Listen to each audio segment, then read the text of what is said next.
Welcome to Penrose Learning, where we make understanding easy.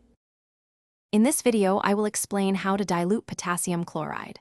Always prioritize safety by wearing appropriate personal protective equipment, like gloves and eye protection, before you begin. Remember, concentrated potassium chloride is extremely dangerous and can be fatal if administered undiluted. It is crucial to confirm the exact starting concentration of your potassium chloride solution and have your chosen diluent ready for use. Next, accurately calculate your dilution. First, decide on your desired final concentration and the total volume you need. Then, calculate the exact volume of concentrated potassium chloride to add. Subtract this concentrate volume from your total desired volume to determine the necessary amount of diluent.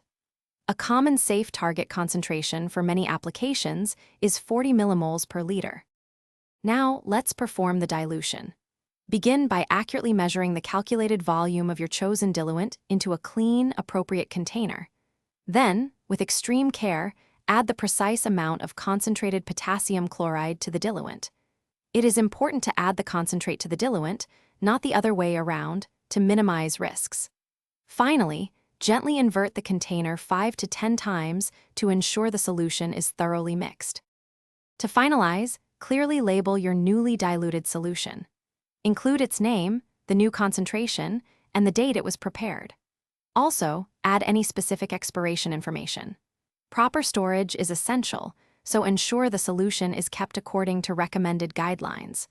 Always dispose of any unused concentrated potassium chloride or expired diluted solutions safely and in compliance with all regulations. Thanks for watching. If this was helpful, leave a like and consider subscribing. See you next time.